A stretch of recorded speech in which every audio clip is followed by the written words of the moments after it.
Welcome to the 943rd monthly meeting of the Amateur Telescope Makers of Boston. We have a nice, we have a full meeting tonight. Hopefully you'll be entertained by all of it.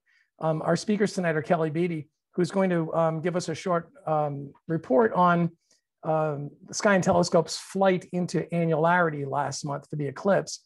Mario is going to talk about how to plan for future ATMoB eclipse trips. And then Mark Helton has some slides he'd like to show. And also he'd like to share with us some of the lessons he learned as far as astro imaging goes over the course of COVID time. And so without further ado, I think I will press forward here if I can make this foolish thing work. Glenn, are you ready? I'm ready. Can you hear me? We can hear you just fine. Okay, I got this interesting picture. This, I think, was a recent supermoon over, and I'm guessing that's the radio telescope in Green Bank, West Virginia. Not too sure. But I'm looking at this picture. I just started to take up golf, and I thought, God help us if some giant came along with a golf club and tried to hit that thing. It does look like the moon's ready to be teed up for a long drive. We'll go to the next slide. And this one I found kind of interesting. This is from Roger Ebert, the movie critic. We who can see the stars every night glance up casually at the cosmos and then quickly down again searching for Dairy Queen. That sounds like general humanity. Fortunately, I guess we're not in that particular group.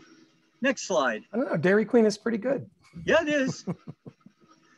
A lot of things going on in the evening skies the next couple of months. On the 11th, this Sunday, there'll be a very thin waxing crescent moon shining just to the right of Venus and Mars. Now, Venus and Mars are kind of close together. They're very low in the west.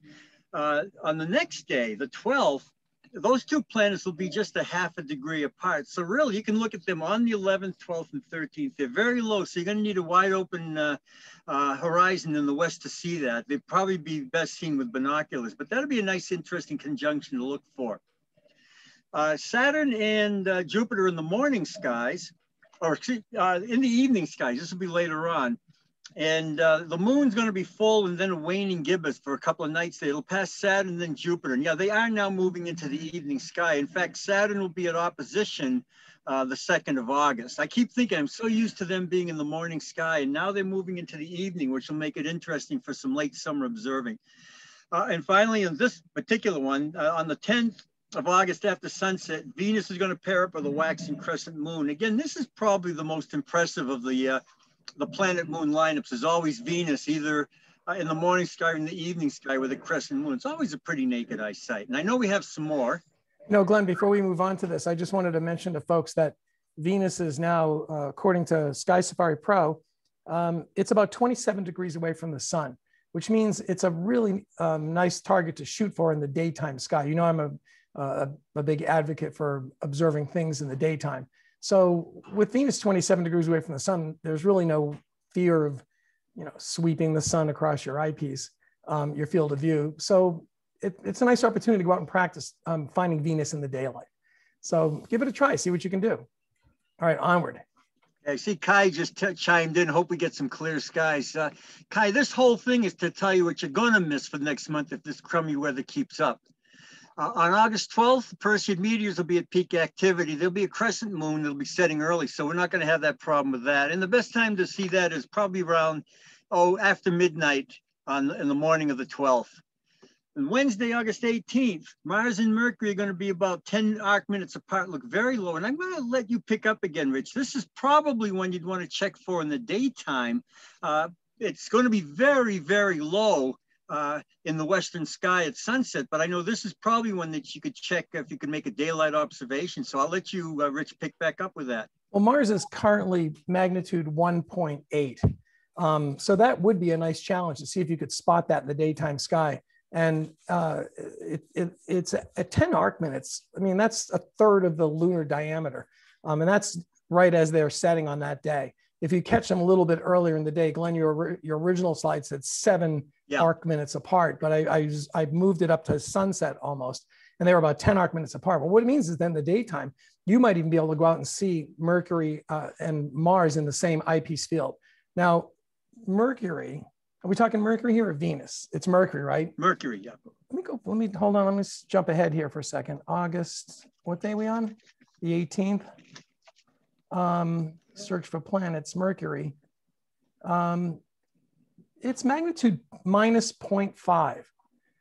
So with some careful searching, you might be able to pick up Mercury in the daytime. I've done it before. You have to be very patient, but you might be able to see those two in the very same eyepiece field in the daytime sky. Mercury is more of a challenge than Venus. Venus is easy in the daytime. You'll see it in your finder scopes. But Mercury can be pretty challenging. But at minus 0.5, maybe. My favorite planet's at opposition on the 19th. I like that. Yeah, we got two of them there. Saturn and Jupiter are going to be in opposition. So again, they will be the treats to look at in the late summer and early fall. And once again, on the 20th and 21st, the moon passes these two planets. They'll be very close in the sky. And then we got Richard, and you can pick up on here, 19 plus objects, the monthly mini Messier marathon, and some Jupiter events. So Rich, I'll let you take over again. It's a little bit of alliteration for all of our language arts monthly mini Messier marathon. That's right. So I'll continue to send out my my monthly 19 plus objects. That's just really hoping to inspire you to get out, if it ever does clear again, to go outside and just, here's a list of stuff to go out and look at. Because sometimes when I'm out observing, even if I don't have a list with me nowadays, I sort of stand there and look up at the sky and go, now what am I going to look at? I don't know. But if I make a list and I start going down the list, and I always usually make it, my lists are from the west to the east as the evening goes along. But the 19 objects are scattered across the sky about mid-evening. And so I hope you're enjoying them. I hope you're actually using them. The monthly mini Messier marathon is something new, but rather than do a full-blown Messier marathon on a cold, long, dark weekend at the end of March, this gives you an opportunity every month to look at 10 to 15 of them at a very leisurely place. It's like a Messier fun run instead of a marathon. And then the Jupiter events. Glenn, last month you had mentioned some mutual events that were going to take place regarding the satellites of Jupiter, the 4 Galilean satellites. Those mutual events are coming to an end around mid-August. But ongoing, what I'll start doing pretty soon, Jupiter now transits at about 4 in the morning. So soon I'll start sending out, I think in August, as a matter of fact, I've already generated the list of when Jupiter's great red spot will be visible and when there are shadow transits by the big moons. And so hopefully those give you something else to look at during the course of the month. And so I'll continue to do that just as, like I said, a way to hopefully to inspire folks to get out and observe. Perfect. I want to go to the next slide now. Sure enough. So here we go. Observer's Challenge of the month. Go ahead, Glenn. Observer's Challenge for the month is a planetary nebula called NGC 6572. And I know Rich can probably point it out, its location there. It's just below, it's 72 and 71 Ophiuchi, the two stars just above it there. And I don't know if Rich, you're able to get that detailed chart I had or not. We can go to the next slide if you've got that. Okay. From 72 to 71 Ophiuchi, that's where you start. And I made a little close-up map here using the AAVSO's variable star plotter. And what I did was I went to 71 Ophiuchi, and there's an 8th magnitude star, SAO 123 133. And I just drew a line from SAO, the star, through 71, about 1 degree and a third. And I came to a triangle of 8th magnitude stars. Now, a lot of stars here are rather faint. This actually pretty much stood out. And then a little less than a degree from that, the star that's the most southerly of those three, that's where I hit NGC 6572. And it barely shows, but there's 2 stars. I don't know if Rich can pick that out. If you go right to where NGC 6572, and just to the right there, there's 2 stars. They're about 9th and 10th magnitude right there, those 2. So it formed a neat little triangle. And we'll go to the next slide. Glenn, let me just talk about this slide here for a second. Sure. This is from Sky Safari Pro, and here's your 72 and 71 Ophiuchi. Here's your triangle that you point out. Yeah, that's it. And here's the planetary. Now, in this view, there's one of those 2 stars you were talking about. What I use to help me find it is what I call the squiggle, which is these 4 stars here, and the double here. So 72 and 71 Ophiuchi point towards the squiggle, and the double points sort of towards 6572. So I get on these guys, drop down to these guys, and then I can spot that 6572 is really bright. And so I can see it very clearly in my 80 millimeter finder scopes. And I'll bet you could even see it in a 50 millimeter finder scope. So that's, It's not invisible in your fundoscope, which is good because if you can see it in the fundoscope, you own it, right? So let's look at some pictures of that. There you go. Yeah, what I liked about this, and it shows up in the picture over on the left, that's Mario's picture. And there are those two stars they're talking about, that triangle. Right here. And what I liked was you could make sure your focus was sharp, because if those two stars showed up nice and sharp, and you'd still see the blur from that.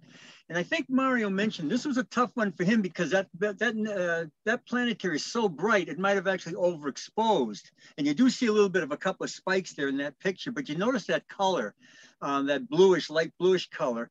And over on the right is a picture Doug Paul took, and it's a higher magnification, and you can see that it is elongated.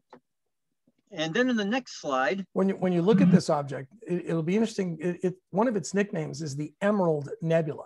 right? So see what color your telescope shows you. To me, it looks really, really green, but to a lot of observers, it looks really, really, really blue. So interesting. You know, as part of the challenge, report back to what you saw. What color do you actually see? What's the smallest telescope you can see color with? I actually think there's a sweet spot of aperture that shows colors best. But you'll tell us. And here's Glenn's log. My sketch, kind of hard to see there. Again, I'm having problems when I scan something and then send it to my computer and send it to Richard. They don't come through. So I had to send this separately. But this is with a 10-inch telescope. Oh, there we go. I just tried to zoom it. There, fine, thank you. Yeah, we may never see the slide deck again now. But anyway, it was slightly elongated, kind of north to south. And I did detect a kind of a light blue color. This is about 208 power, I believe it was. And it's about a third of a degree across. So it's kind of a close-up view there. I wasn't able to do much better than that. This really requires some steady seeing if you want to see much of anything, but it was definitely elongated. And we'll go to the next, which I believe is the August, because we're not going to be meeting next month. And the August one is Messier 57, the famous ring nebula. And I noticed something from this diagram, and I got to go back to one that I think of as Hercules, M13 in Hercules. M13 is easy to find. It's near a couple of the stars in that quadrangle there, if it forms a chest of Hercules. And there's M92. But I always have to figure, where is M92? Now, Lyra is a similar situation. It's got a very easy to find Messier object. And then what's not so noticeable, and it occurred to me when I looked at this, to find M57, just look midway between beta and gamma Lyra. And usually what I do is I'll just aim a low power eyepiece in that general area, maybe a tilt toward beta. And then I'll go to medium power just to pick up that star that's a little bit out of focus. And then I go to high power to get the view of the ring itself. Never occurred to me to find M56. All I have to do is go from gamma to that star beyond there. That's Albireo. So you go about midway between, again, a little close to Albireo, you're able to pick out M56. And an interesting story about it, so little known. I was at Stellafane, and I'm going to guess this was between 30 and 40 years ago. I was near the clubhouse with a small telescope, and Charles Scoville happened to be by. He's been a long time AAVSO member, and he's done a couple of star atlases himself. But I found this comet-like looking object, and I said, hey, what's this? And he looked, and we really weren't sure. And he said, this can't be a comet. There wouldn't be that much luck. But he ran inside and he got a star atlas and came out, and we had discovered M56. It's so little known that I mistook it for possibly a comet. I didn't know that much about that object. So anyway, we'll go to the next slide. Well, before we do, I'm glad you mentioned that, Glenn, because M56 is actually one of my favorite Messier objects. I think it's one of the prettiest Messier objects you can come upon in a relatively small scope, 8 to 10 inches, 6 inches, especially if you have a dark sky. It's this beautiful little glow in a wonderful star field. We were looking at it with Steve Clardy's 18-inch at the clubhouse a while back. And in that telescope, you could start to resolve stars from the cluster. And in my 20, you can do the same thing, where it really starts to look like a globular cluster. But in a smaller aperture telescope, it's just this beautiful diffuse glow in a wonderful star field. So if you've never been to M56, this is a perfect month to do it. And if you've been there before, go back and revisit it because it's really nice. And that globular cluster Glenn mentioned, M92, don't forget to stop at that one too, because that is very Underrated, I think. Yeah. Underrated, yes, there you go. M90, if it weren't for M13, M92 would be one of the showpiece globules in the summer sky. So check that one out too. You want to see the pictures of these guys, of this guy? There you go. By the way, going back to M92, it rivals M13. It's a spectacular object. I got these two pictures that Mario sent, and I'm not an expert on astro imaging, but the one on the left is basically visual. He had 3 filters, red, I think is red, green, and blue. Yeah. But then he went and used, go ahead, Mario. Yeah, the one on the left is red, green, blue, and you can see the central star, and that's true color. The one on the right, in order to get the extended nebula, is with narrowband filtering, and that's H alpha to show you the extended nebula. And then I added in sulfur and oxygen in order to get the color out of it. Nicely done, by the way. Very nice. And you notice, though, you can kind of compare the effects of a narrowband filter. If you look at Mario's picture on the left, you can see a galaxy. It's a little bit above. There it is right there. It shows up very nicely. And you look at the other side, and you don't see it as well. And as Mario mentioned, the central star isn't visible with the narrowband filter. But I got for dimensions of this planetary nebula visually, it's 86 by 62 arc seconds, a little over maybe an arc minute across. But you look at where the outer part that Mario is able to pick up there, the planetary or the ring nebula is actually about 3 times as big with those outer shells of gas as it is the visual part that we see in the middle. And I believe that's it. I think that's it for this. I think it is. So I just want to say, everybody have a good summer. Yeah, keep your fingers crossed. We'll get a couple of clear skies now. And then I hope to see some of you at Stellafane in a month or so. Take care and keep looking up. Thanks, Glenn. You know, just to look at Mario's image again, I've said this before, Mario, you've heard me. I marvel at how deep these images go with stars. This star right here is almost 13th magnitude. And you can see why the central star is particularly challenging. It's around 16th magnitude, but the ring itself is rather gauzy. There's not a good contrast there. The central star is 15.2, if I recall. Okay. And the reason it's hard to see is because it's embedded in the nebula. If it was out beyond the nebula, it would be easy to see. Perfect. And this icy galaxy here is a real challenge. See if you can, from a really dark sky with some aperture, you might be able to glimpse that. But I've never seen that, and I've looked for it. All right. Thank you, Glenn. Thank you, Rich.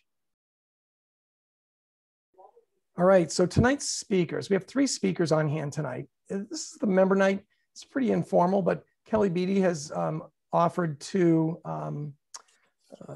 Kelly Beatty is going to talk about Sky and Telescope's flight into annularity from last month. And I need to do something here for that.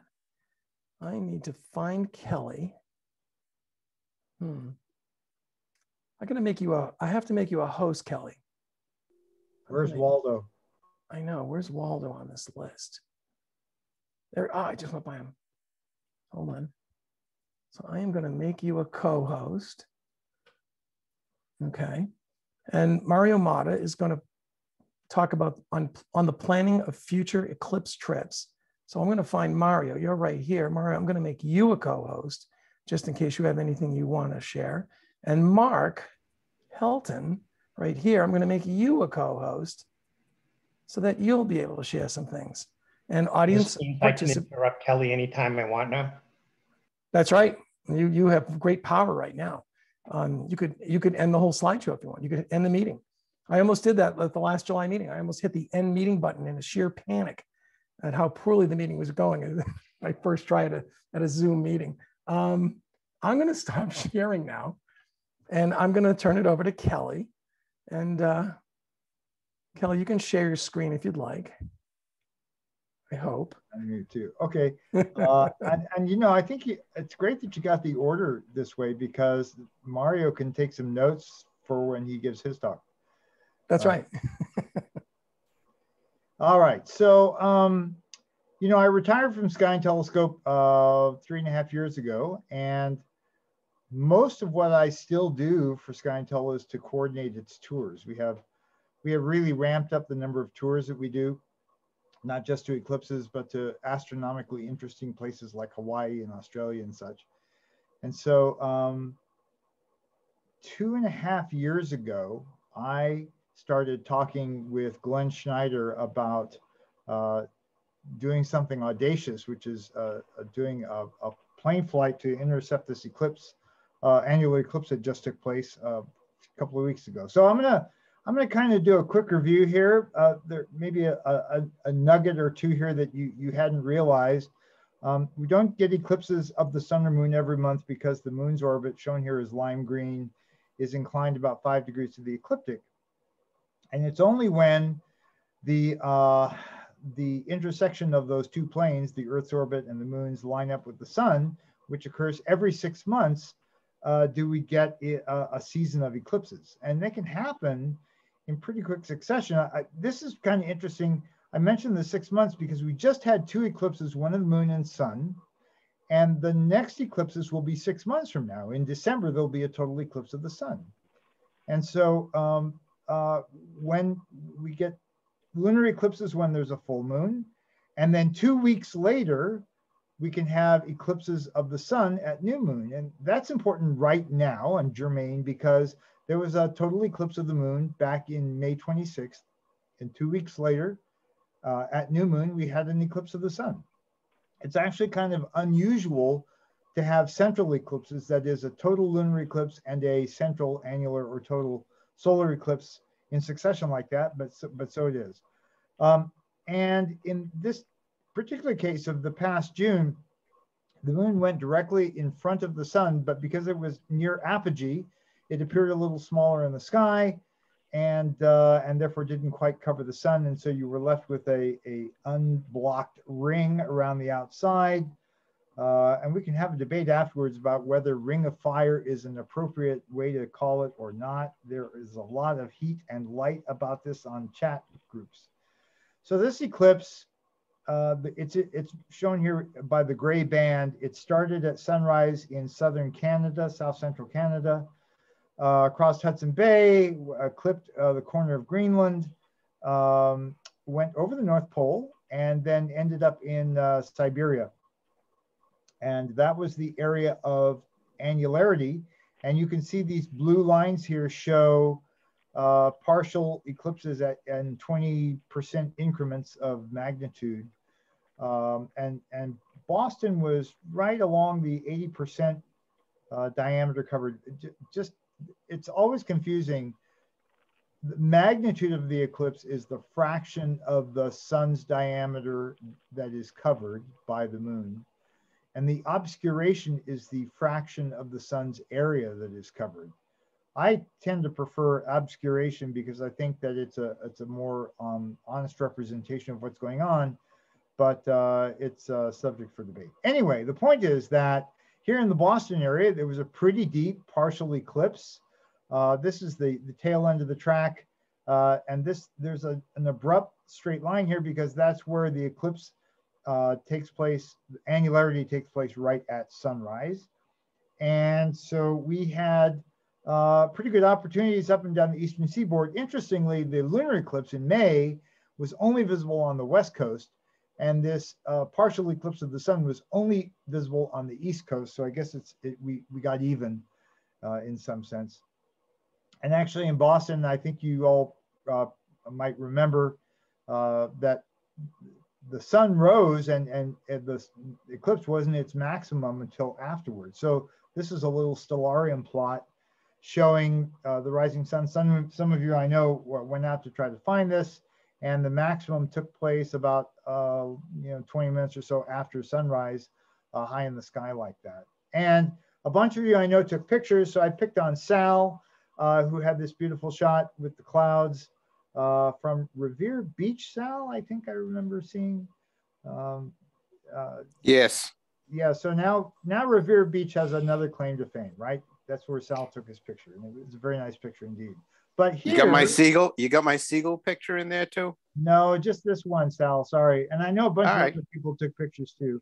I wasn't around because I was elsewhere. So the path of annularity started in Canada, and on the chat groups like the Solar Eclipse mailing list, and there's a Solar Eclipse chat group in Facebook, a lot of people were talking about finding a way to get into Canada to see this. And there were a couple of problems with that. And this was all pre-COVID, One was, as this plot shows, the weather prospects were not very good. A second problem is that this is pretty remote territory, and there aren't a lot of roads to get you to where you might want to go to be in the path of the annularity. And the third thing is that this was occurring very near sunrise, and so finding someplace that was flat and there weren't trees in the way in Canada was also an issue. And then on top of that, the Canadians closed the border, so there was 4 bad reasons to try to go into Canada for this eclipse. So 2.5 years ago, I started a conversation. This is like February of 2019. I started a conversation with Glenn Schneider at the University of Arizona, who has some proprietary software for intercepting solar eclipses by airplanes. And I started talking to him about the viability of doing that for this eclipse. You think about it, when the only way this works is the eclipse has to be near the horizon, because if it's too high up, you can't see out the plane windows. It has to be within about 15 or 25 degrees of the horizon to be visible out the plane window. And so you're seeing there that gray band is what we call the antumbra, the path of the instantaneous shadow of the moon.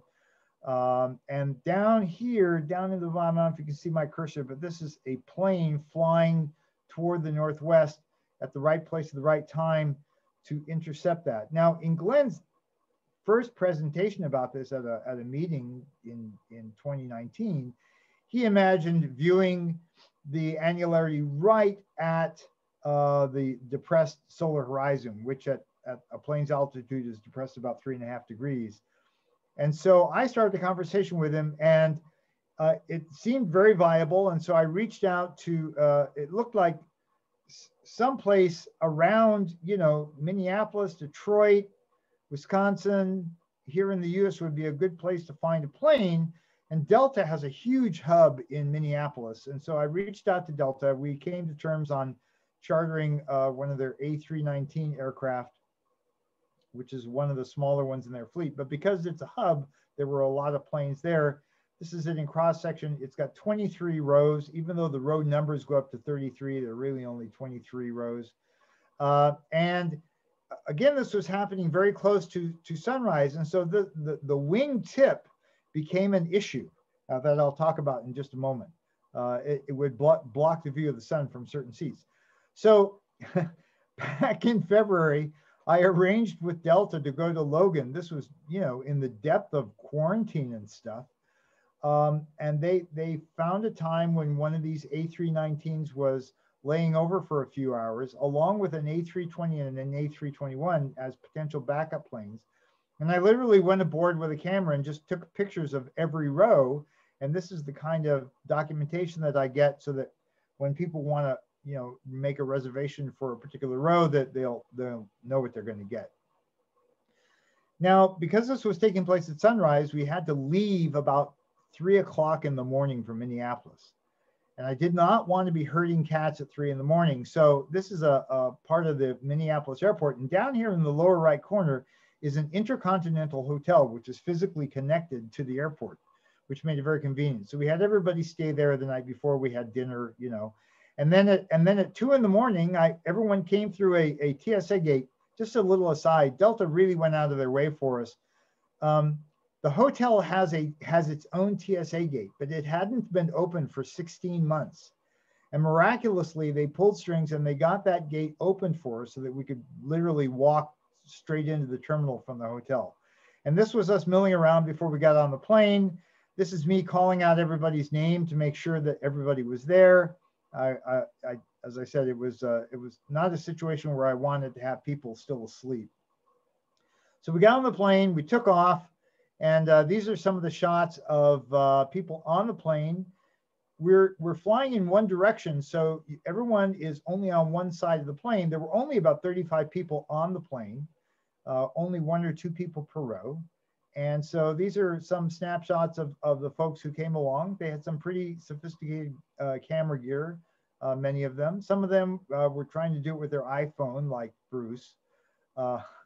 No, that was me taking a picture of me taking a picture. Bruce, you ruined the joke by showing up tonight. Anyway, Bruce was there through a quirk of logistics. He got to come on the flight. This is Elliot Herman, who you can see in his viewfinder there. There's a little nearly complete crescent there. He took some really awesome pictures. We had an interesting mix of people. Not all of them were true amateur astronomers. This couple were seeing, it wasn't their first eclipse, it was their first from a plane. And Sarah, who was in their bedazzling mask there, it was her birthday. She turned 35 that day. So it was she was a very happy person. The logistics for something like this are pretty formidable.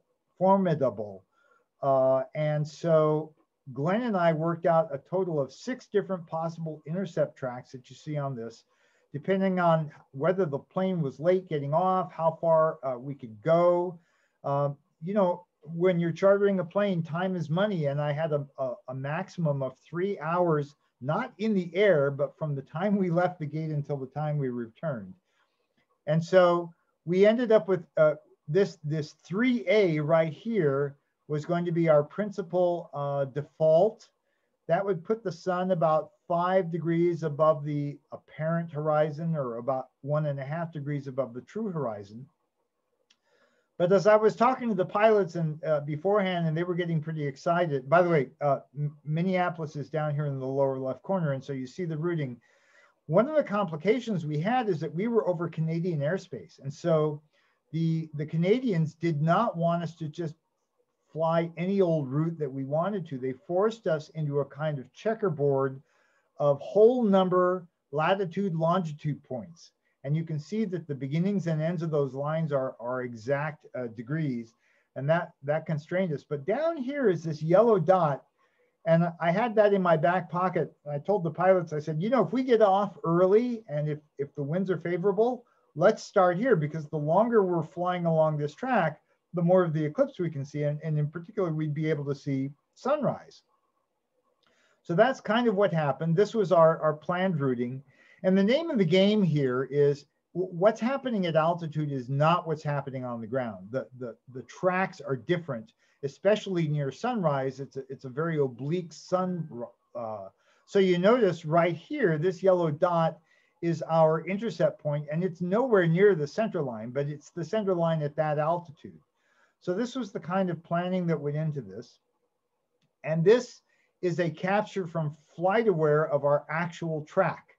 So you can see that here's Lake Superior down here. We had Minneapolis is here. We had some really bad storms. Ordinarily, we would have started right here, but we were literally forced south, which allowed us to have this nice long track viewing the eclipse. And we did a couple of racetrack loops here to get the timing right before we started. And I'll get back to that in a second. So we left in darkness. The sun rose as we were flying to our position. This is a photo by Bruce. Bob King, who's one of the contributing editors for Sky and Telescope, was along. This was his shot of the horn coming up at sunrise. There was a lot of cloudiness on the horizon. And in fact, we flew at 39,000 feet instead of 38,000. That had been our plan, to get above some of it. And here is the best sequence I have seen from any of our passengers. This is from Elliot Herman that showed the sequence leading up to annularity. I have one other sequence here. This is Bruce's, and this is sort of a cautionary tale. Bruce had a variable polarizing filter, which is essentially 2 polarized glass plates working, rotating against one another. And he was getting a double, he was getting reflections internally. And so they kind of messed up his shots. They came out pretty nice if you've had one too many tequilas. You know, Bruce had a great time and was a lot of fun to have along. This is, I think this has been enhanced a little bit. This is the shadow of the not quite complete umbral shadow, the antumbra, going over the North Pole as seen from NASA's EPIC satellite. I think it's been enhanced a little bit to make it a little bit darker than what it really is. But I bring this to your attention because I have scrounged around and I know of one place on the ground. I told you about those cloud statistics. here in Yakutsk, Siberia, I found someone who had captured annularity from the ground. And even that was through some clouds. This was near sunset there. So pretty much the people on the plane were about the only ones that got to see annularity. We had a champagne toast afterward because we were all happy that it had happened so successfully. The guy with the Coke there is Paul Maley, who you might know as a pretty intense eclipse chaser. One of the things we had on board, the guy here behind is Craig Small from the, he's a snowbird. He was in Florida at the time. This is the eclipse flag. This is a flag that he and his wife started carrying around to eclipses in the 1970s. It's been to, I don't know, 30 or so, and it has never been clouded out. That is, wherever the eclipse flag has gone, they always got to see the eclipse. So he brought that along and paraded it. And then afterward, we all got out by special arrangement. We piled out onto the tarmac and pulled out some banners and had a really great celebration going. This guy in the middle here was a sort of a plant. That's Rob Marciano from ABC News. Here's me with our two pilots who did a terrific job in some difficult conditions, which I'll tell you about in a second. But they were very, very happy. There was a lot of excitement. Delta even put out a press release on the day of the eclipse about this flight. We got a lot of buzz. This is Bob King taking our group photo, and this is the part of the ABC News contingent that was with us. And here's me being interviewed by Rob Marciano. I got to meet Rob and got to know him a couple of years ago. He came on a Sky and Telescope tour in Chile and did some reporting from there. And it's great to have him along. He's very, very conversant in, he's a sharp guy. He's a meteorologist. He's science trained. So he doesn't like go off and do strange, crazy things with his reporting. And so I wanted to kind of close with this 2.5-minute report by ABC that kind of encapsulates everything. I put the YouTube link up here. I know these are recorded, so you can go back and grab this later, but here's the reporting. We turn now to the cosmic event that just a few northern stretches of the U.S. got to see early this morning, an annular eclipse as the moon crosses the sun. Our Rob Marciano was one of the lucky few who got a front row seat to see this natural phenomenon. Just after sunrise this morning, the moon, at its farthest point from the Earth, passed in front of the sun for an annular eclipse. And creating what's called a ring of fire, looking more like devil horns here off the coast of New Jersey.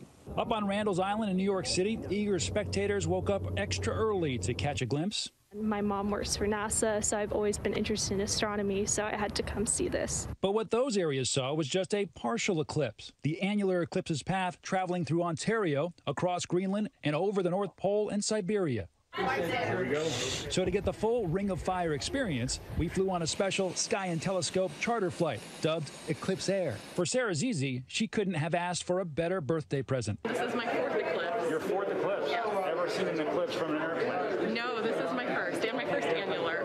What a treat. I'm so excited. Welcome aboard Flight 8875. It is our pleasure to have you with us for this morning for this viewing of the annular eclipse. You guys ready to take off into an eclipse? Yeah. We took off from Minneapolis with more than 30 die-hard eclipse chasers, getting a window seat to this cosmic event. About 80% covered right now. At 39,000 feet, the plane is flying above 3/4 of the atmosphere, making the eclipse appear even brighter. And from this view, passengers got another minute of annularity due to the speed of the aircraft. For them, it's a celestial dream come true. I felt my heart was so open. I cried, and I could see the moon in front of the sun, and it was literally something happened for me. Wow. It's spiritual, isn't it? Yeah, it was spiritual. As for the next one, All right, when's the next one? Where are we going next? Next one is December 4th of this year. It's a total solar eclipse. We will have a flight, and this is off the coast of the tip of South America, because the only way you'll be able to see it is from Antarctica. The chase rolls on. It does. Hi, everyone. George Stephanopoulos here. Thanks. Okay. So in conclusion, I just want to back up here for 1 second. I mentioned that we had all this weather and stuff. we wanted to be in this location here at just a particular time. We had a couple things going against us. First, we were forced farther south on our path than we wanted to. The second is, just as the pilots were making these, burning off some time here in these loops, their navigation computer crashed and they had to reboot it. And then the last thing is that we had planned on a headwind or a true ground speed of 447 knots. It was closer to like 417 knots, 6 or 7% less. And what that meant was that we missed our target pretty badly by about 50 nautical miles. We still saw 4 minutes of annularity, and that's still more than there would have been on the ground anywhere. But you know, even the best laid plans can lead to some problems. And so it was a great trip.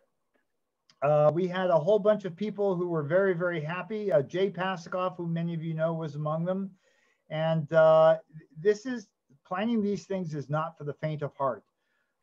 In the 2.5 years leading up to the flight and afterward, I amassed 2,500 emails. So Mario, I suspect an ATMoB eclipse trip is going to be a little simpler than that. Kelly, if I could add, so I've seen just a few eclipses. I've been to some pretty exotic places, one of them in China and one of them in the middle of the Pacific with you.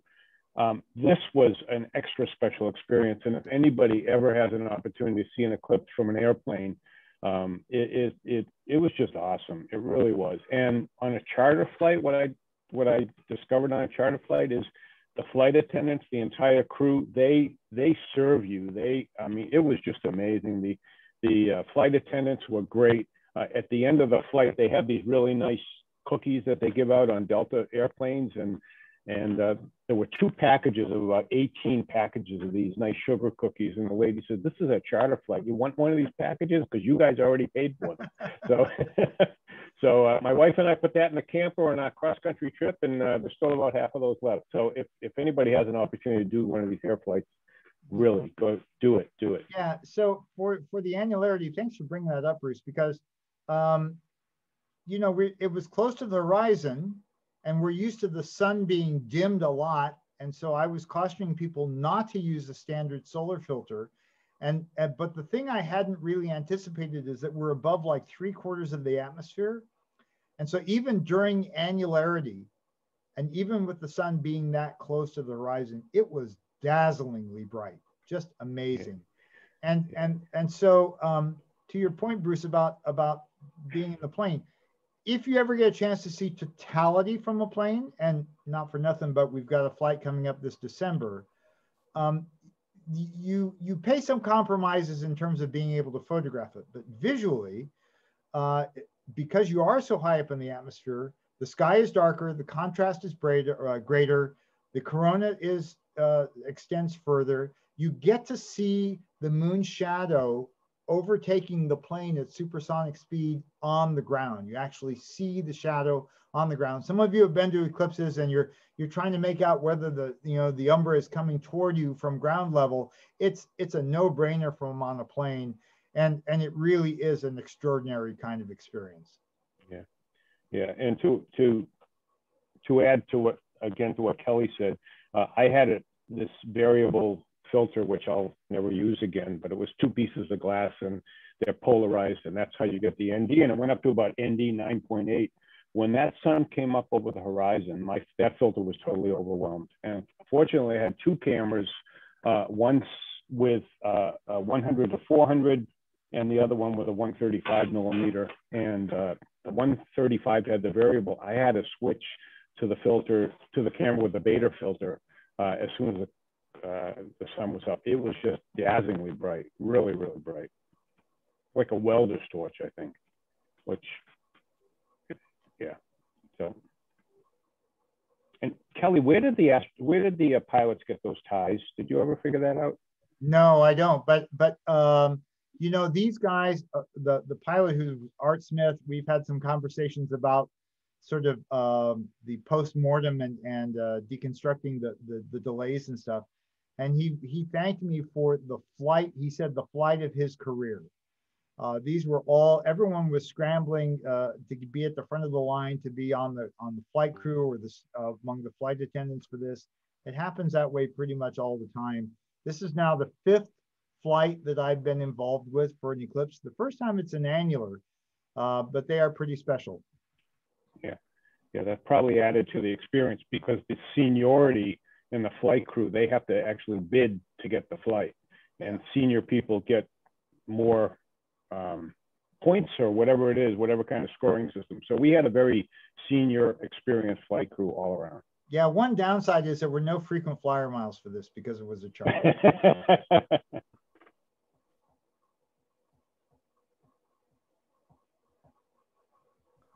Well, Kelly, that was awesome. Thank you so much for sharing. Yes, everybody, a nice round of applause for Kelly. And as you said, it's a nice segue into Mario's discussion on what it takes to plan for an eclipse trip. Mario, I don't know if you have slides you want to share. Yes. Okay, if you want, at some point, if you need them, I have one slide that shows the path along with cloud probabilities.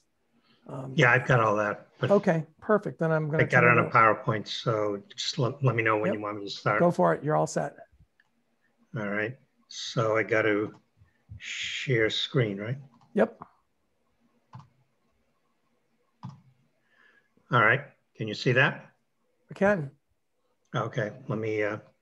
Whoops! I'm at the end. Hold on.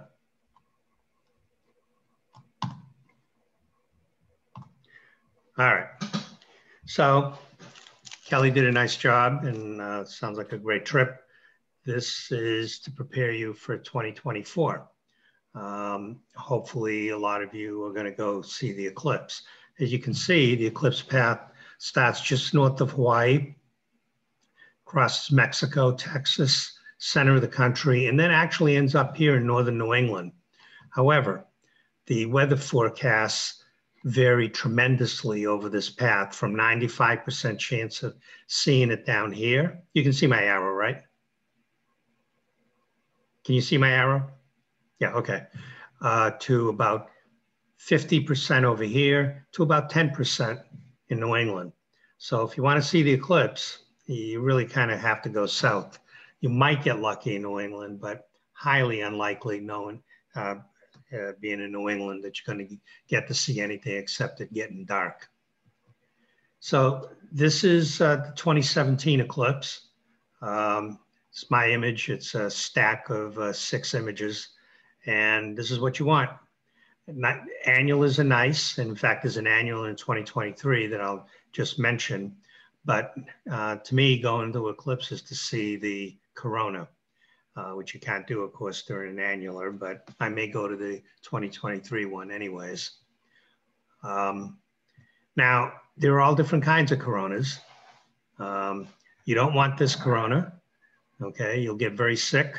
This one's okay if you like something that's not a Guinness, but this is what you really want to go for during an eclipse. Don't mix them up.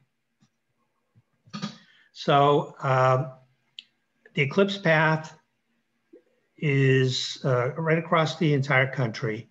Like I said, you could go to northern New York or New Hampshire or Vermont, but you're going to get, it'll be 3:50 in the afternoon, and weather in New England, April 8th, is usually not very good.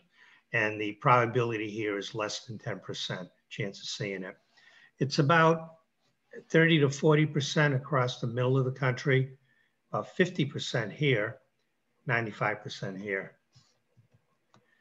So as I mentioned, there is an eclipse in 2023, October 14th.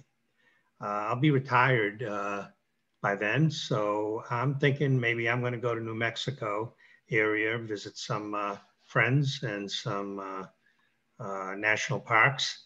You only lose a few seconds being in New Mexico versus down here in Texas.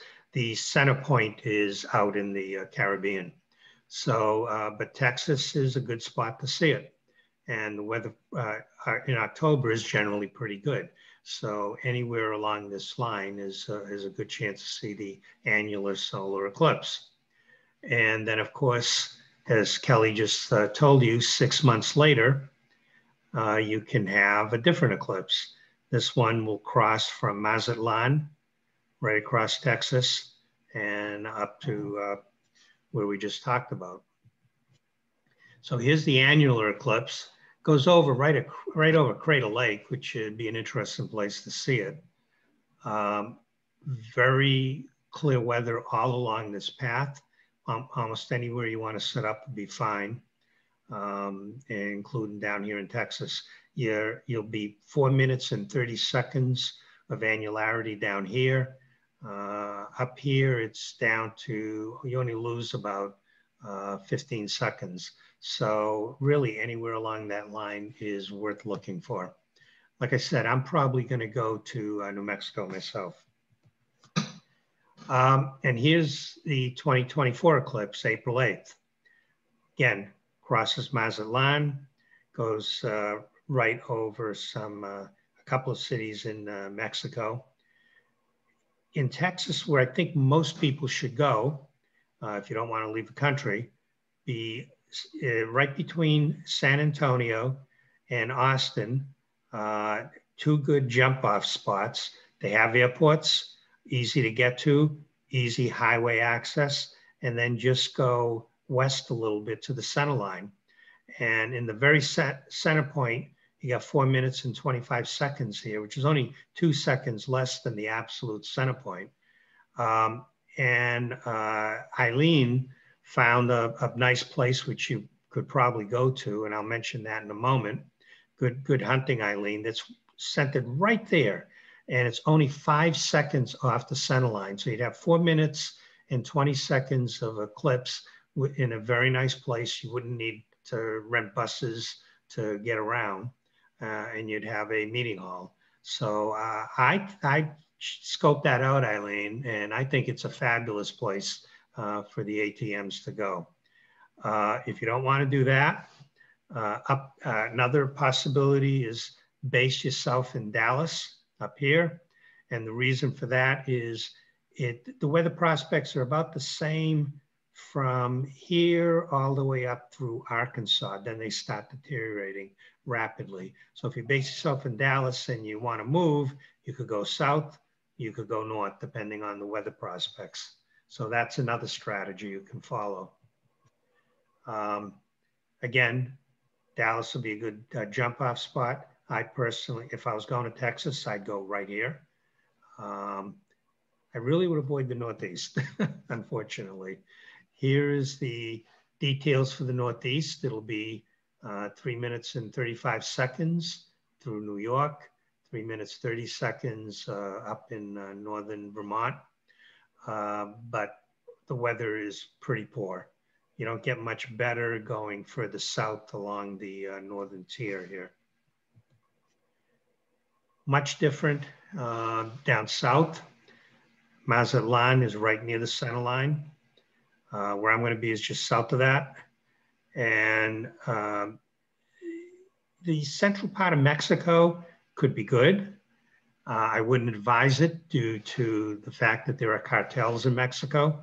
Mazatlan is a tourist destination for California's cruise ships, and it's considered very safe. They don't want tourists getting killed, so they kind of protect those areas.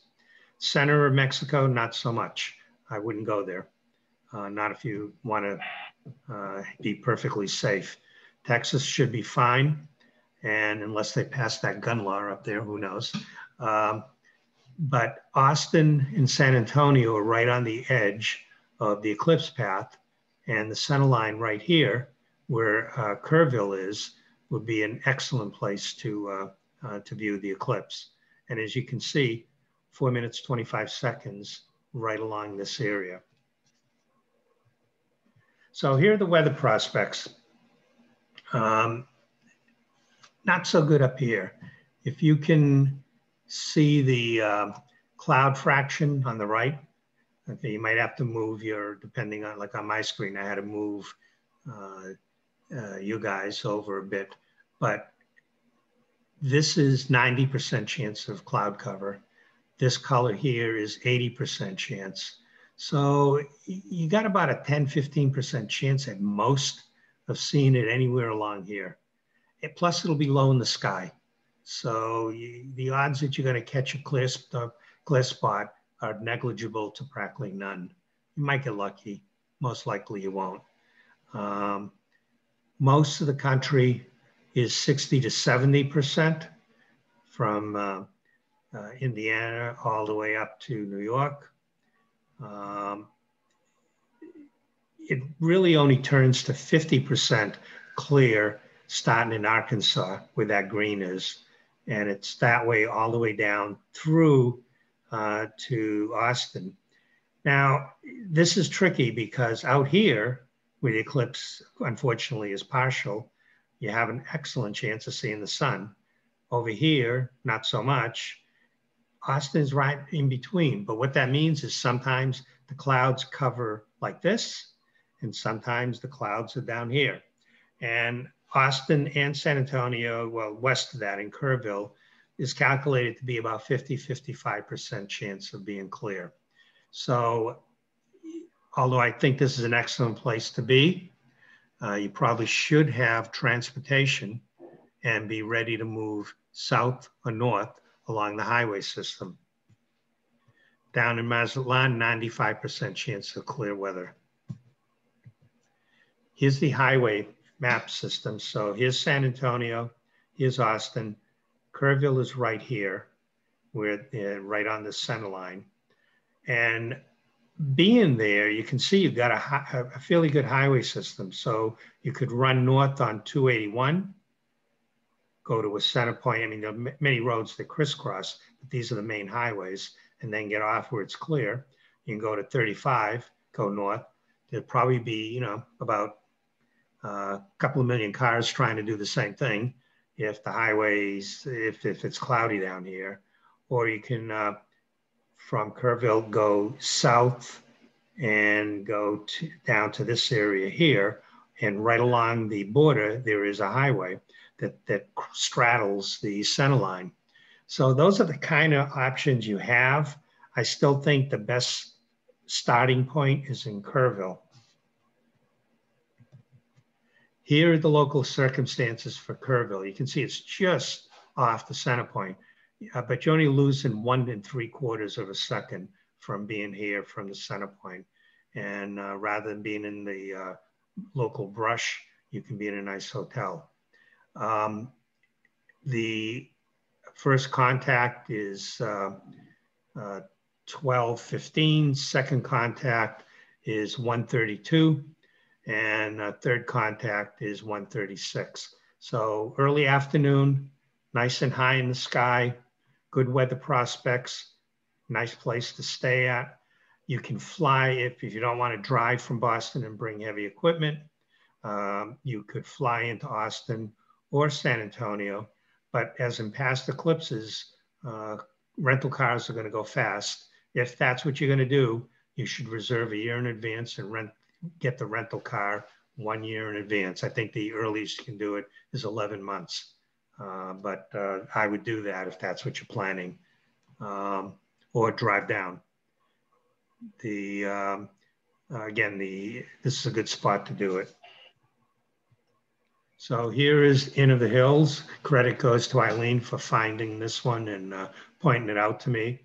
It's a very nice hotel, Western flavor, good comfortable beds, good rooms, reasonable price. I don't know if they'll jack it up for the eclipse.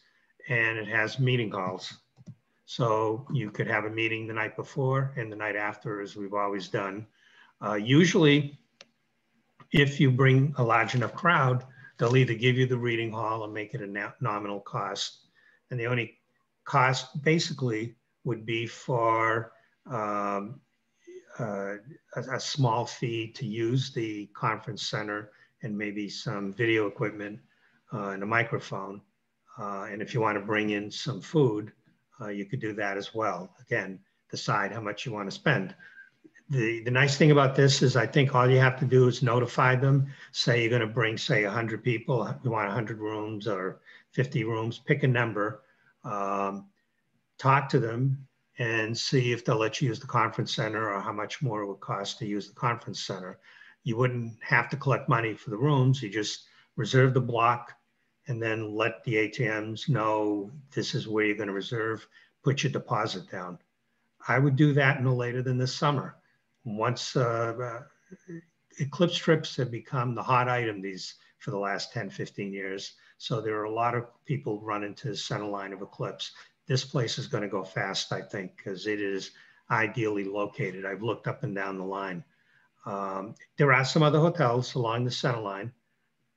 This is a good spot to be because it's really well located between San Antonio and Austin.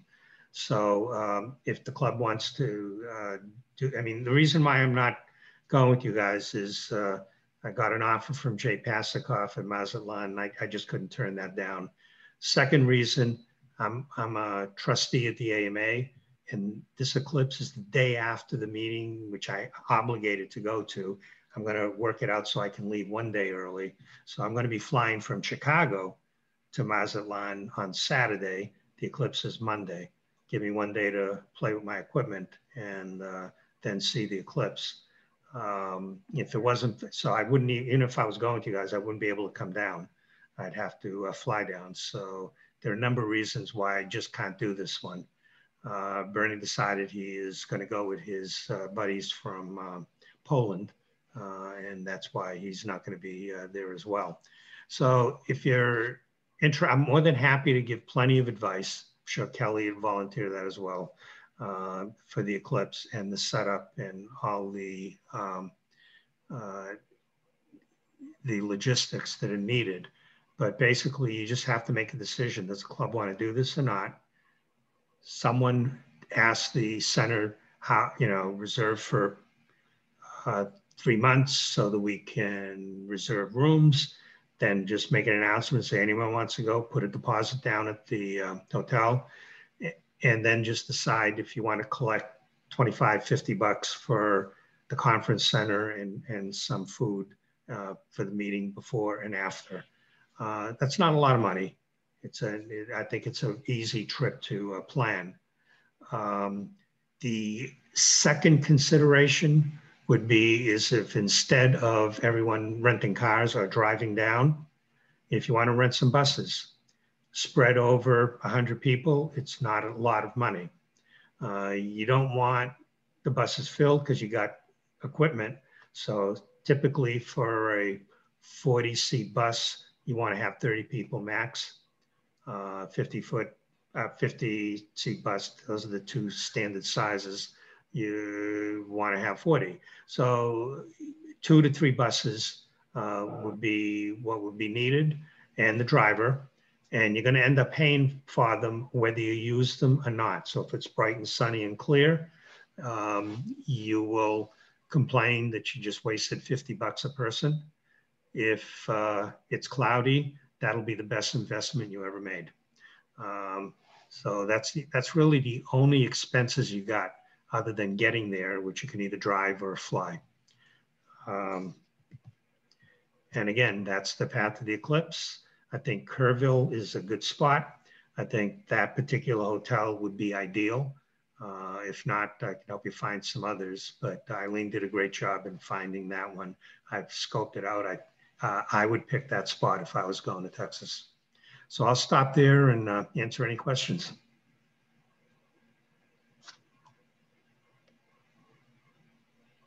Thanks, Mario. So one would imagine that if you were going to fly into that area, you'd either go into Austin or you'd go into San Antonio. Correct. You could even, if things are tight, I mean, if you wait too long, you could even go to Dallas. That's a hub and drive, but then you got a much longer drive south. Sure. JetBlue has a daily flight to Austin, because I've been to Austin a number of times for work. So that's an easy airport. Austin to Boston is what they call that, the Austin to Boston flight. Yeah, well, it's the state capital. So that's why I said both Austin and San Antonio have good airports. You're right about booking these things early. Even, not only renting a car, but also going airfare, because we're not the only people thinking about 3 years out going to Austin, Texas. And so as soon as you could book air travel for that event, I would recommend doing it. Yeah, you can't actually pay for it for 11 months in advance, of course, but you got to be ready to do that. Right. So 11 months in advance, you plunk down your money for all your airfare. Yep. And a rental car. You have a rental car already set to go, because that was the thing in 2017, is that we flew into, where did we fly into? St. Louis. It must have been St. Louis. And then we had rental cars ready to go to take the family over to Columbia, Missouri. And without those rental cars, there was transportation available, but it was very expensive. Correct. So if folks do want to go to this event. Yeah, you can always carpool. I mean, Sure. there are many ways to skin a cat here. Oh, sure. And I'm sure a lot of folks will be interested in driving down. If I had a bunch of equipment, I'd want to probably pack it in my car as opposed to loading it up on an airplane. Yeah. In the old days, you could bring a good, I'm a 6-inch refractor like I plan on using, but nowadays it's essentially impossible to do that on an airplane. Mm-hmm. So, yeah. Mario, that's a great summary. Just a couple of things, just background to sort of frame this for you. Early April is a very popular time of the year in this part of Texas. This is called the Texas Hill Country. I was there a couple of months ago doing a scoping it out for Sky and Telescope. It's a beautiful area. And this area already has 2 or 3 certified dark sky places, certified by the IDA. It's nice and dark. There are even a couple of observatories. There are a couple of big clubs in the area. The Austin Club is quite large. And this general area is called the Hill Country.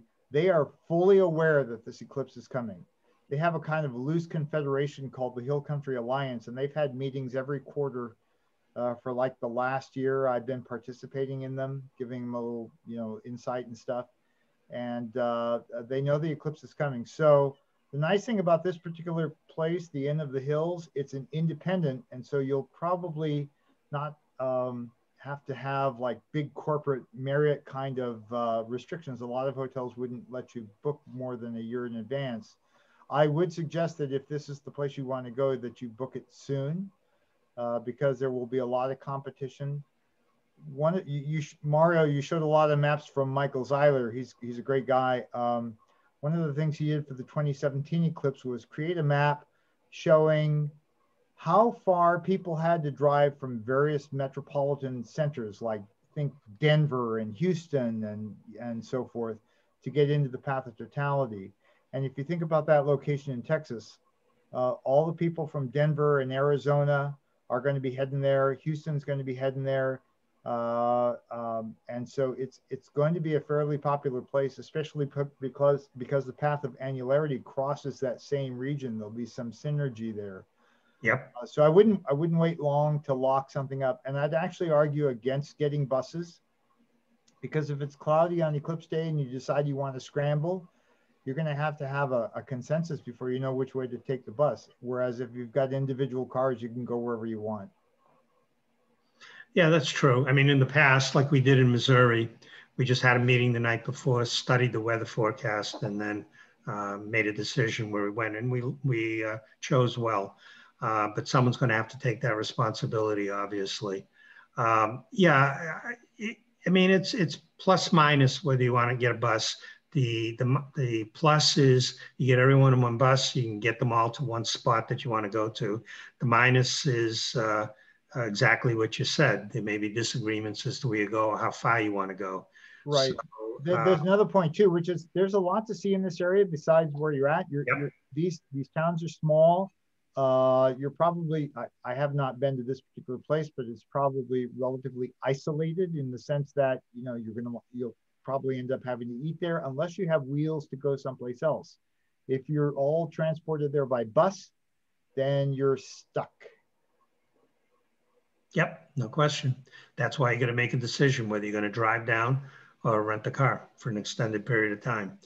But some people don't want to do that and just want to go to the eclipse. So again, someone's just got to take the lead and make those decisions, and you got to make that decision individually. I think Kerrville is ideal.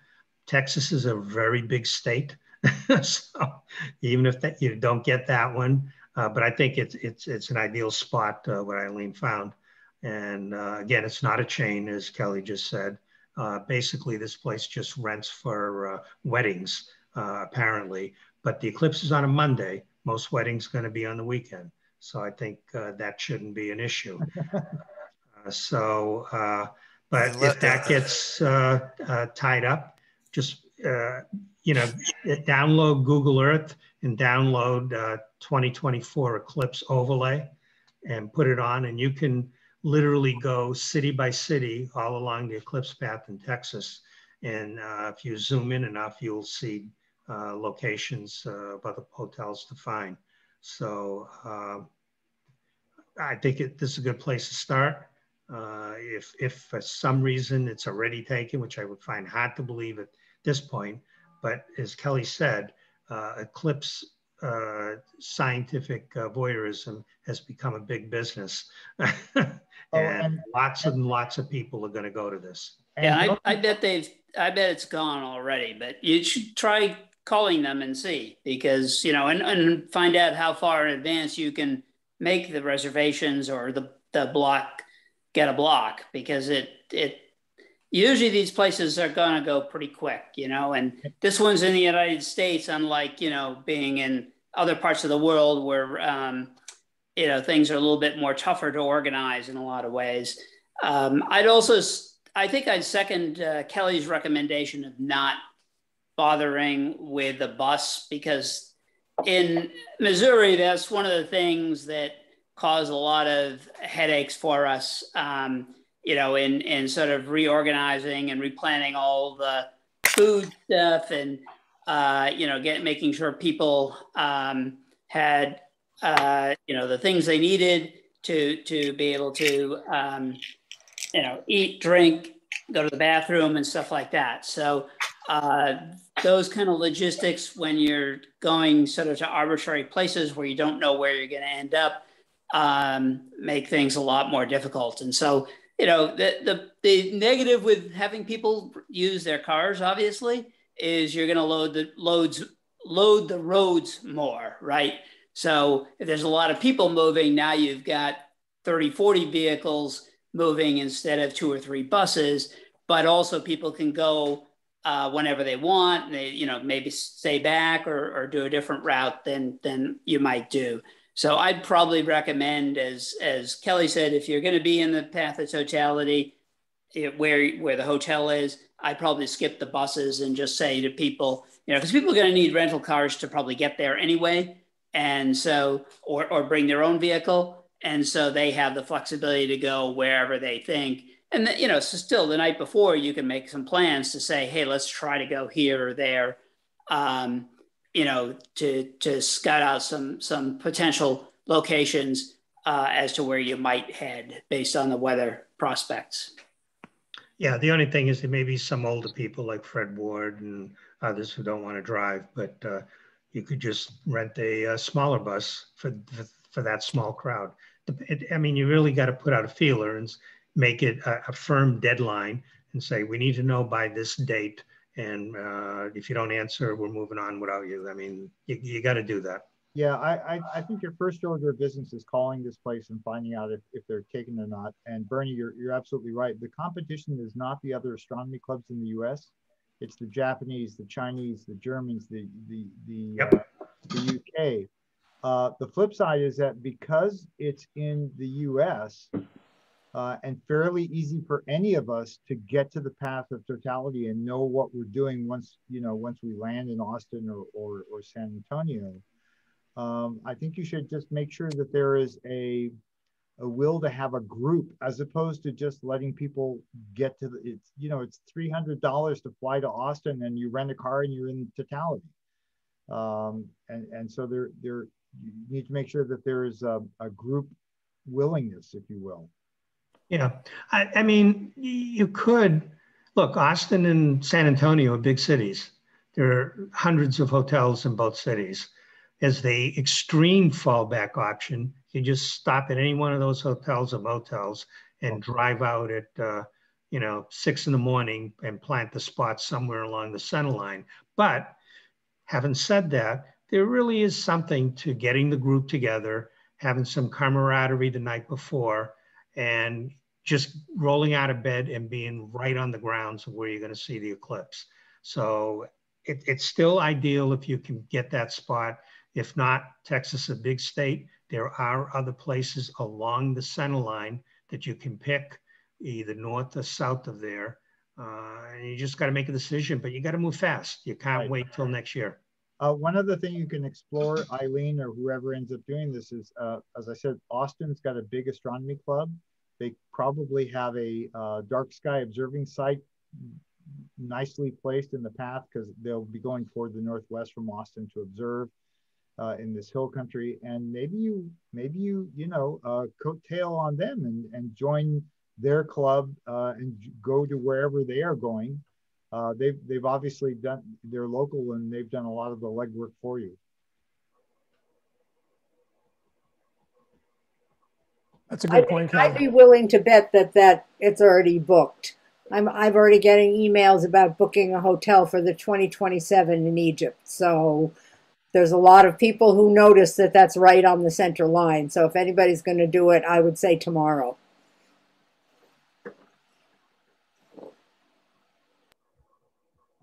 Especially since you're not going to have a meeting next month. I think you need to just ascertain as quickly as you can. What Sky and Telescope is doing, just by the way, Mario, you mentioned all the hotels. We're not putting our group in the path of totality to stay. We're staying actually in Austin, and we're going to bus out to a predetermined site on Eclipse Day. That's an option, no question. Like I said, if it's taken, look up and down the eclipse path for another one, or worst option, which is not a bad option, is do what Sky and Telescope is doing. Austin and San Antonio are big cities. You'll find a hotel, just reserve any one of them, but now you got to transport yourself to the center line.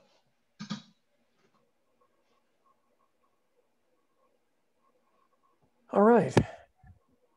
Well, that's it's not a lot to think about, but it certainly is some stuff to think about. And what we really need are people to step up and want to get involved in this.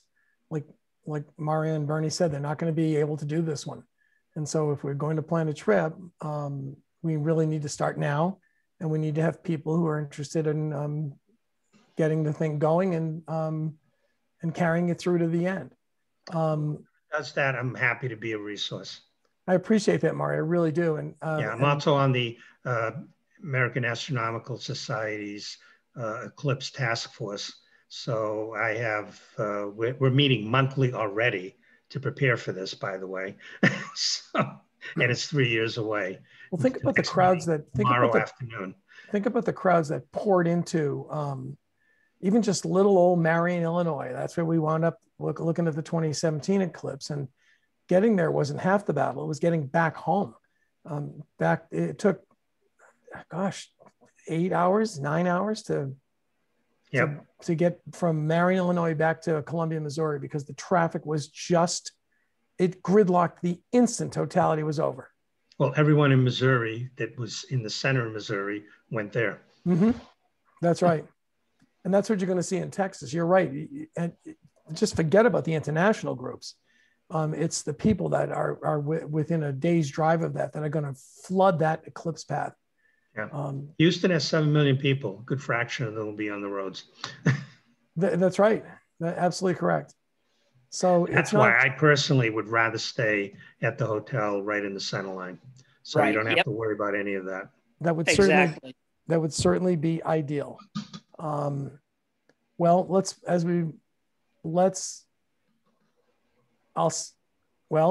the best way for me to do this is to start by sending out an email to send out feelers. If I can get some people that are interested in doing this, then maybe we can plot it out. I can call the hotel tomorrow and see if there's availability for the eclipse. Yeah, and you have plenty of expertise in this club, I got to tell you. So I've never organized one of these. As a matter of fact, my wife has forbidden me to organize this eclipse trip. You know something about you that we don't? No. She knows I would probably burst an artery in my head if I had the responsibility of organizing an eclipse trip. So somebody just put on the chat that the hotel doesn't take reservations. I probably 330 days in advance is usually the limit, but that does not apply to conventions and meetings. And so you want to talk to the meeting or convention coordinator at the hotel, because they can arrange for a room block that can be, many years in advance. Because basically what they do is they load up the room blocks, they schedule them on a separate system, and then they load them up into the system right when that's going to open up for general reservations. And so sure, it's just like booking to the meeting coordinator and see what's available and whether they can do a room block for, 25, 50 rooms, whatever you want to try for, is what you need to do. Yeah, it's just like booking a wedding. You said this. And usually if you can get them, in the United States, you can usually get them to do a room block, as some other places you can too. And those are easier for you because there's usually no deposit required, no nothing. You may have to sign a contract or something. That's sometimes the case depending on, but at least, they're really much easier to deal with in the United States than internationally.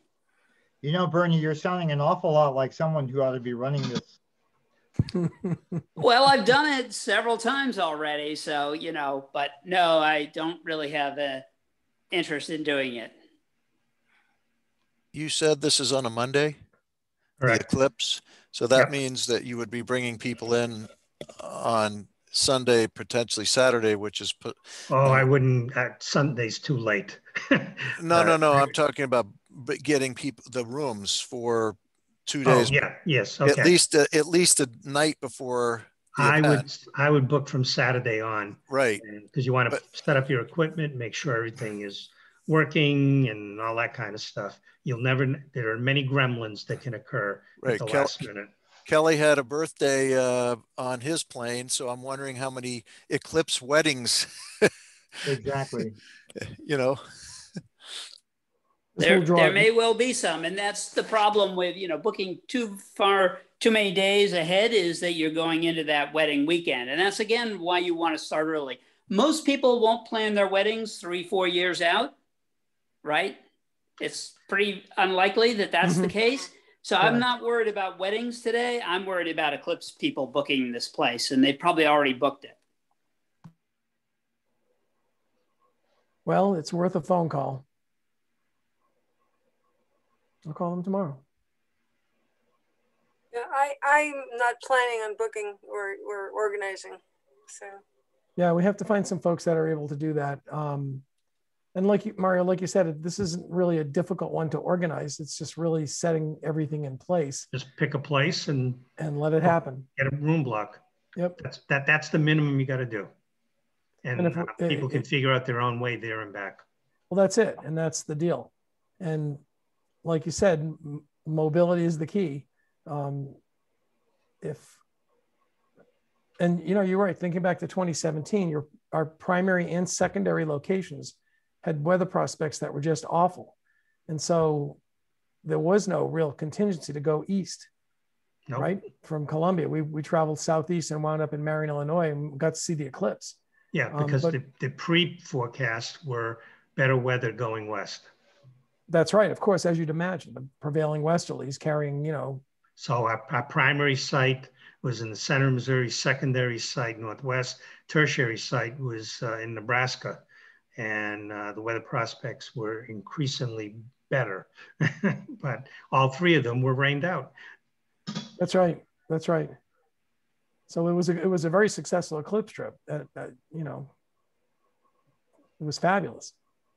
All right, so let me do that. What I'll do going forward is I'll give those guys a call tomorrow to see what's up. I'll put it on email, see if we can solicit some volunteers to help out with this. And if we can make it work, we'll make it work. If not, we won't have a trip. That's all. It's simple. We're all, go on their own.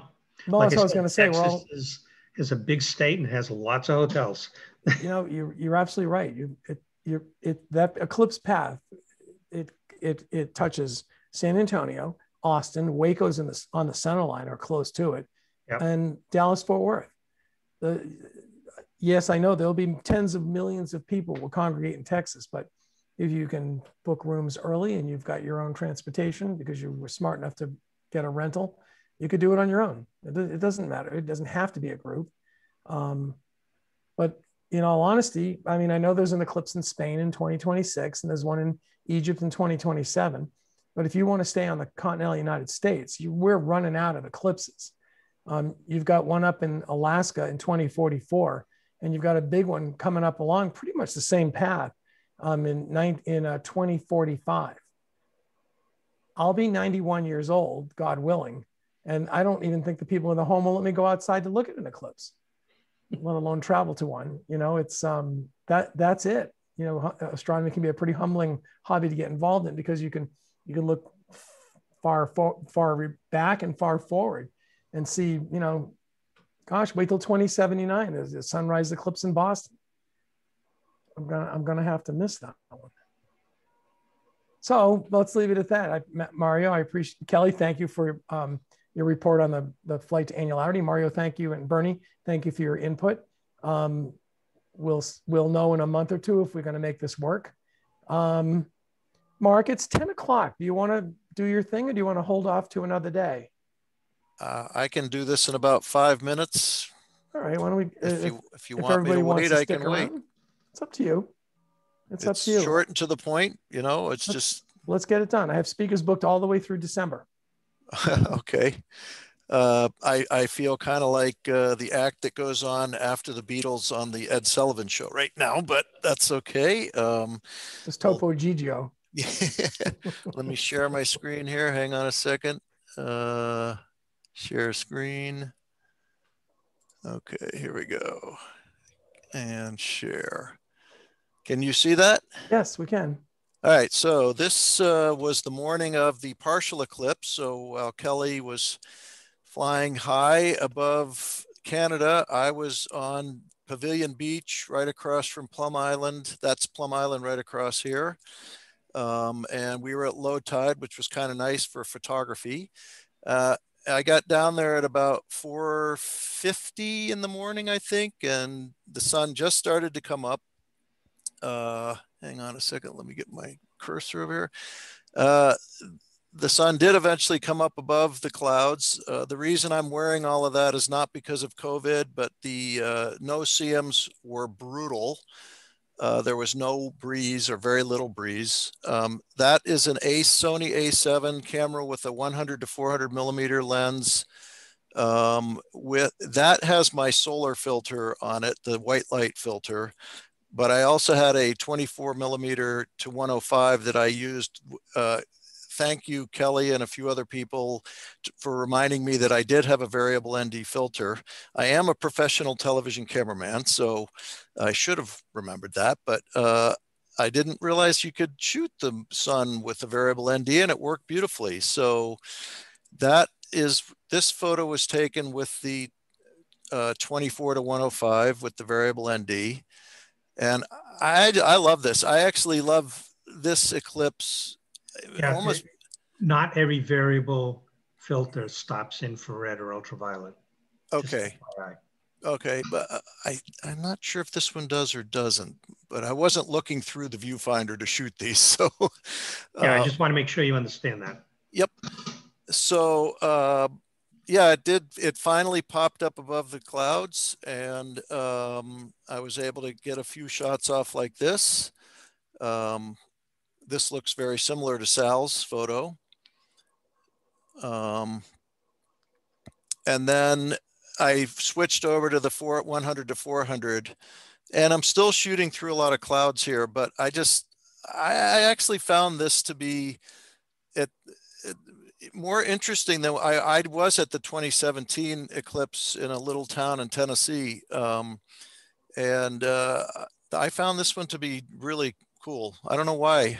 I mean, both of them were really cool, but this one, for some reason, I really enjoyed having the clouds in the foreground. I kind of like this one because I don't know if it almost looks like Earth glow a little bit on the moon here, but maybe not. It might just be the effect of the clouds. So that was the partial eclipse. So now I'll just do a really brief, this is my astrophotography setup. I'll just go through this very quickly. I tried to frame Orion right here. That's like a 10-second shot, which is why I'm not really too stable there. I have a small, inexpensive 6-inch Newtonian. This is a ZWA ASI 533 camera. Before I was using this camera, I was using a Sony A7 III. I still use that for wide field stuff now, but I love this camera. It's beautiful. And then I have a small 50 millimeter guide scope. This is a little QHY color camera that I use for guiding.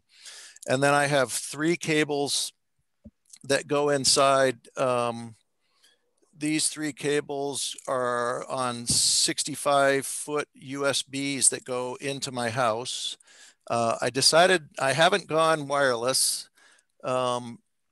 because I just haven't gone down. I've talked to Corey and a few other people in the club about it, and I'm heading in that direction, but for now I'm wired. And that's my setup inside. So I run the telescope mount and guiding. I run with a PC, and I do my imaging with my Mac. Eventually I'm going to get them all onto one computer, but for now this is what's working. So I can be in the nice warmth of my house while I'm imaging. This was taken with the Sony A7. This is a mosaic that a new member of the club, a friend of mine I went to college with, Dave Rust, he joined our club about a month ago. He lives in Indiana, and he helped me with this and did the mosaic. This is actually 2 photos. This, I think, is, you guys would know if this is Western or Eastern. It's upside down, I know that. And then this is with the the 533. I took this about maybe 3 or 4 weeks ago. And as you can see, there's quite a difference, you know, and I'm still learning. I have a long way to go in processing. That was the Easter, and this is the Western Nebula or Western Veil.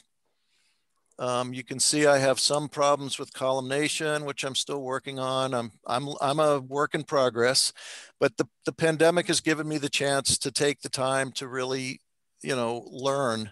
And I've been learning from members in the club, and also just, you know, forums and everywhere else. This is my version of the Ring Nebula, which it's really bright. I was surprised at how bright it is. I can't remember what my, I think I was doing 30, maybe 20-second exposures. But with a 6-inch, kind of a cheap 6-inch telescope, I was happy. This is the Crab Nebula. This is Running Man over here, and Orion. And that's another, the colors with a full color camera, I know that I'm not getting all of the detail as I would with you know, breaking it out into filters.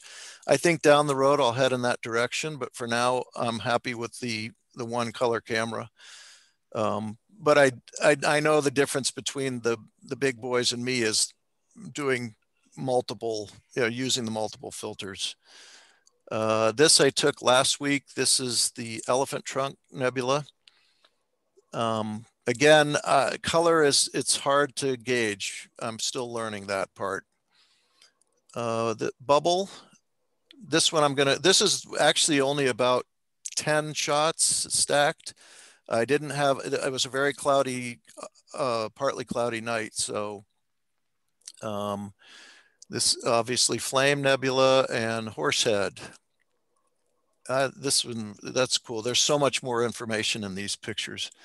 Rosette. This was my first attempt at the Rosette, and my first attempt at my friend Dave out in Indiana helped me with some of the processing on these because he's really good at Photoshop and I'm still learning. So, and then this is a different version of the Rosette. Pelican, again, way oversaturated, but we played with it, and I took this one about 2 weeks ago. Dumbbell, I think M27. I actually like this one because this is the first time I've ever seen these clouds, the dust clouds in there. I thought that was very cool. My first attempt at Andromeda with this camera, I'm going back, this was last summer. I'm going to go back again now that it's getting up higher in the sky. I don't have a very good north view where I live.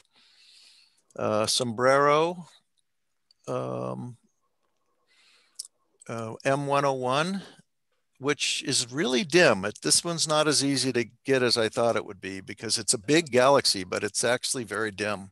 That's, I think, one of the more difficult Messier objects. Yeah, you can see the nucleus, but those spiral arms are faint.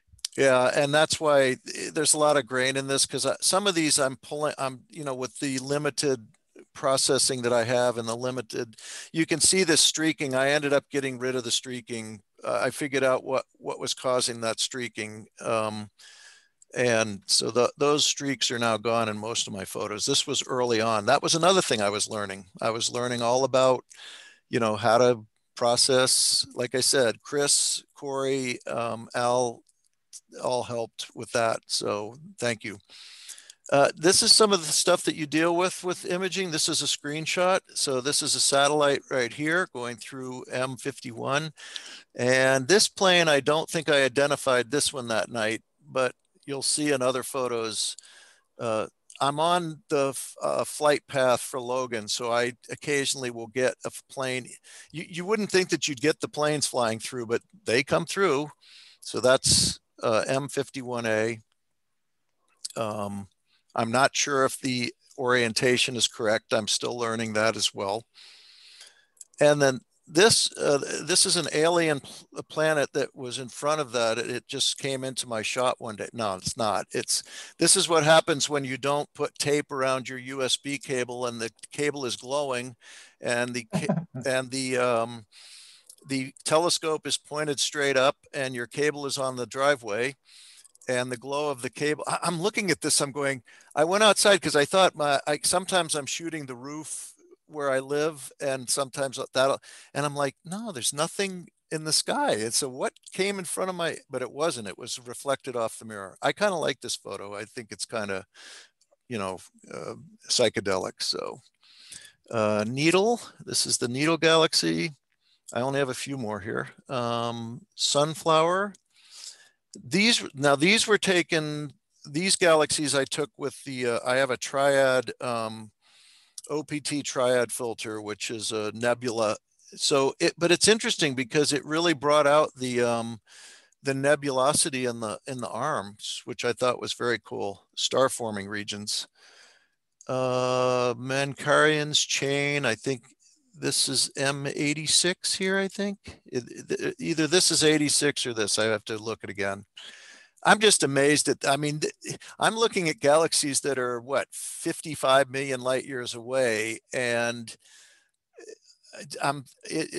there's so much stuff out there. So, and sure, so look at all the little ones. Look down near the bottom. There's some really there's one here. There's one here. This is not the best image. I couldn't find my better image, but I counted at least 14 that I could find, and some of them I couldn't even identify. There's one here.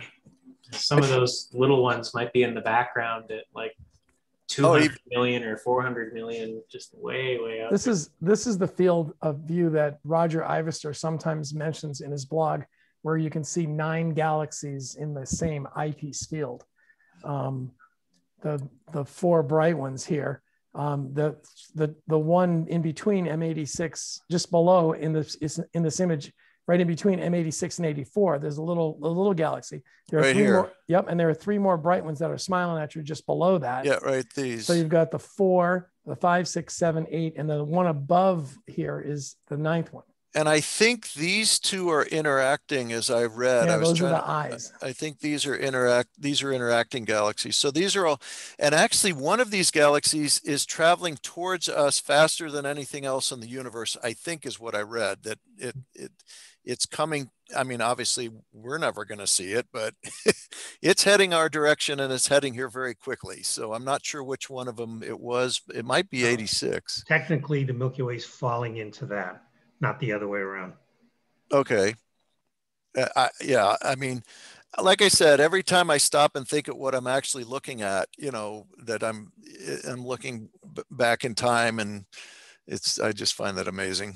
There's another reason, Mark, for people to come up to the clubhouse, because with the big telescopes up there that are available to everybody, you can see those galaxies. And maybe not the little smudges, but the 9 bright ones, you can see those with the 25-inch in the springtime.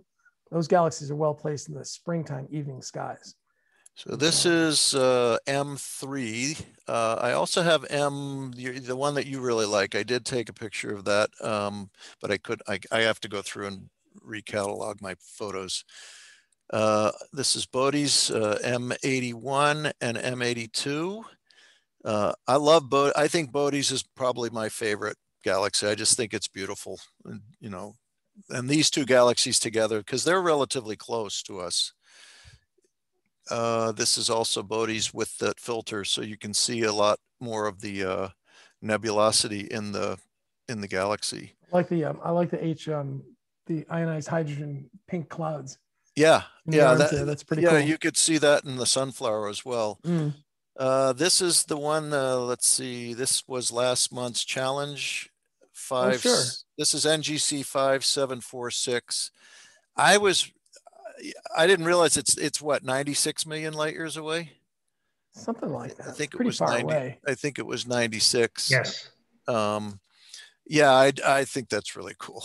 And at the clubhouse, we could also see that little. It's 5740 up at the near the top, just to the left of this one here. Yeah, we could see that from the clubhouse also. But this is 109 Virginis, so that's naked eye. And then you find this little group of stars right here, right next to the galaxy. And then I'm pointing to the screen like you can see what I'm doing. I can help you, but no. So the bright star is 109 Virginis, and those 4 little stars below the galaxy, that is a real easy. Those are really bright stars, all things considered. And so finding that galaxy, the location is pretty easy. And through Steve's 18-inch, we were able to see it to that extent. It was pretty nice from the clubhouse. So now, and then I also do some regular, this is my Comet Neowise.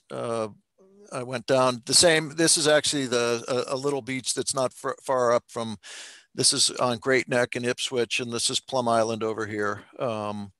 This is the Ipswich Yacht Club right here. I actually had one with the space station going through, but because I didn't see it coming until it was too late, it's not my best photo. Mark, so. What's that little line of dots? Oh, that's just an airplane. Oh, okay. That's an airplane. I mean, this was like a 20-second shot, I think. I think it was about 20. I forget what I have it written down.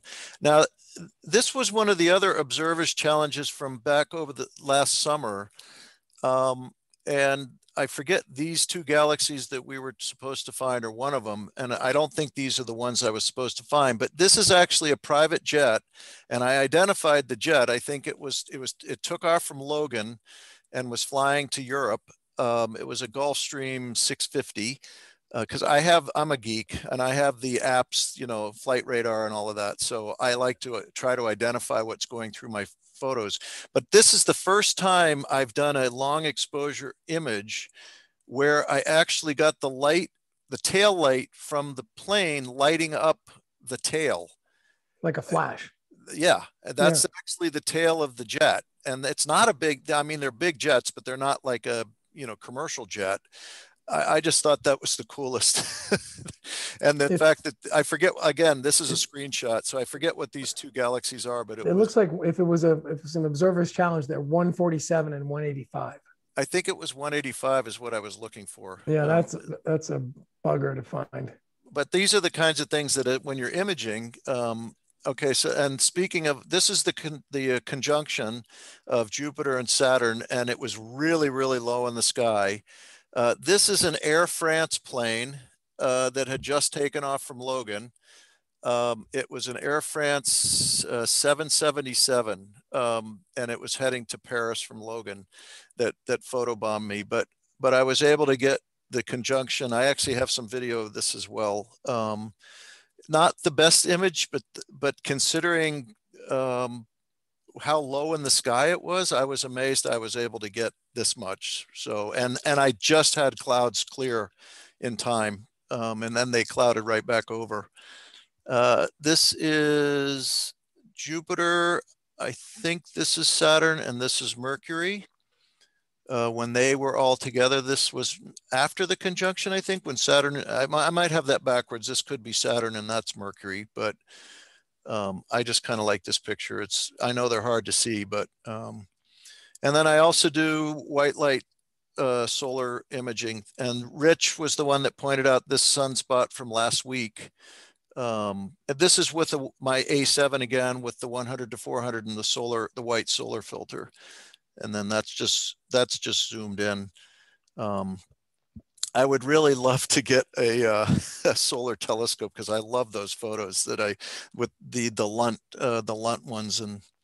And if you want to follow me, I'm on Instagram, and now I made the jump and I went to Astrobin. I was afraid to go to Astrobin because I didn't feel that my stuff was worthy, but people seem to be liking it. So if you want to follow me, when the clouds clear again, please do. And now I have to figure out how to stop my share.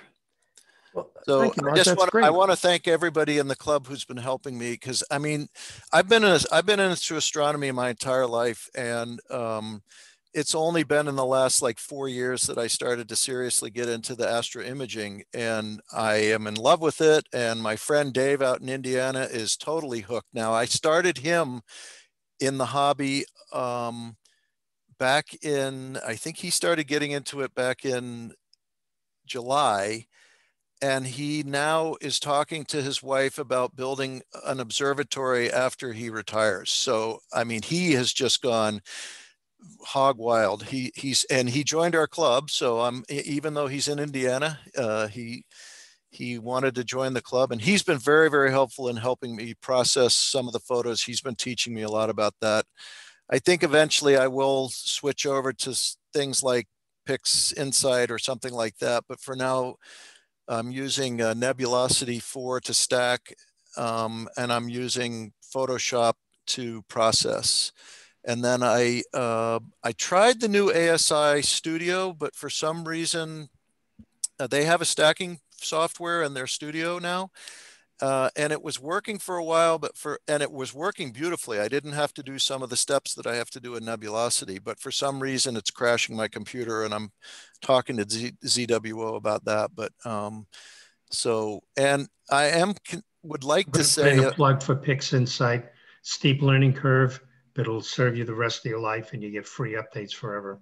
Well, I just put one of my telescopes on the Discuss group. I'm trying to sell my little plug. I'm trying to sell my 8-inch Ritchie Crichton. It's too heavy for the mount I have, and I can't guide with it. The AVX mount that I have, which is a Celestron, I don't know whether I need to adjust it or if the 17 pounds of that telescope is just too much for it. I think I bought it before that was the other thing.